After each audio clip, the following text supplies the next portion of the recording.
Assalamualaikum warahmatullahi wabarakatuh. Salam sejahtera untuk kita semua. Salam jas merah.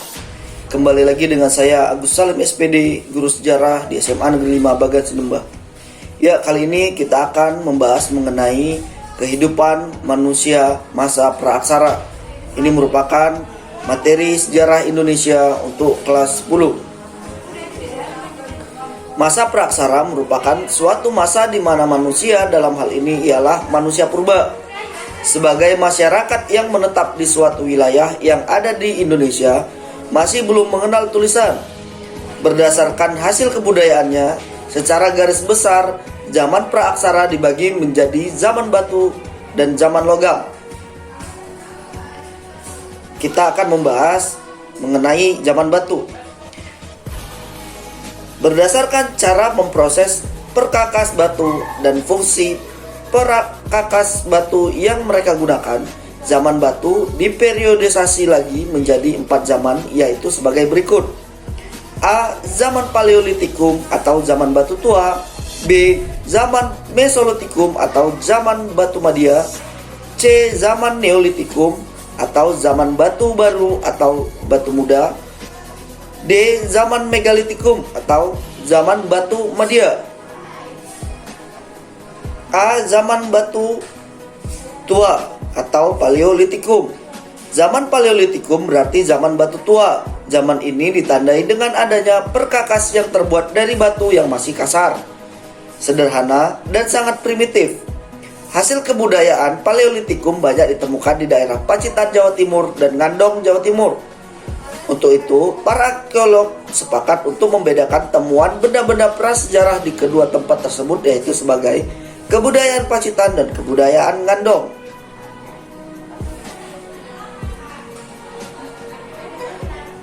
Satu, kebudayaan Pacitan. Pacitan merupakan salah satu kabupaten yang ada di Jawa Timur, berbatasan dengan Jawa Tengah. Pada zaman purba, diperkirakan aliran Bengawan Solo mengalir ke selatan dan bermuara di arah pantai Pacitan. Alat-alat batu yang berasal dari Pacitan disebut dengan kapak genggam atau chopper dan kapak primbas. Di Pacitan juga ditemukan alat-alat berbentuk kecil disebut dengan serpe. Berbagai peninggalan tersebut diperkirakan digunakan oleh manusia purba jenis Meganthropus. Pada tahun 1935, von Koningswald menemukan beberapa alat dari batu yang ada di daerah Pacitan. Alat-alat ini bentuknya menyerupai kapak, akan tetapi tidak bertangkai, sehingga menggunakan kapak tersebut dengan cara digenggam. Berikutnya, kebudayaan Ngandong. Ngandong merupakan nama dari salah satu daerah yang terletak di dekat Ngawi, Madiun, Jawa Timur. Di daerah Ngandong dan Sidorejo ini banyak ditemukan alat-alat yang berasal dari tulang serta alat-alat kapak genggam dari batu. Alat-alat dari tulang tersebut diantaranya dibuat dari tulang binatang dan tanduk rusa. Selain itu, juga ada alat-alat seperti ujung tombak yang bergerigi dari sisi-sisinya. Berdasarkan penelitian, alat-alat tersebut merupakan hasil kebudayaan dari Homo soloensis dan Homo wajakensis. Berikutnya ada flex atau alat serpi. Selain alat-alat dari tulang yang termasuk kebudayaan Ngandong, juga ditemukan alat-alat lain berupa alat-alat kecil yang terbuat dari batu yang disebut dengan flex atau alat serpi. Flex selain terbuat dari batu bisa juga terbuat dari batu-batu indah yang berwarna seperti kalsedon. Karena perkakas-perkakas tersebut ditemukan di daerah Ngandong, dikenal secara umum dengan nama kebudayaan Ngandong.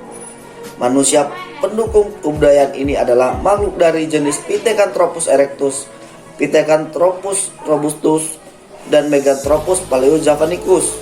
Selanjutnya, hidup berbagai jenis Homo, diantaranya Homo soloensis dan Homo wajakensis. Ya, demikianlah penjelasan singkat mengenai kehidupan manusia masa praaksara. Semoga bermanfaat. Jangan lupa untuk mengerjakan aplikasi diskologi. Saya akhiri. Wabillahi taufiq wal hidayah. Assalamualaikum warahmatullahi wabarakatuh. Salam jas merah.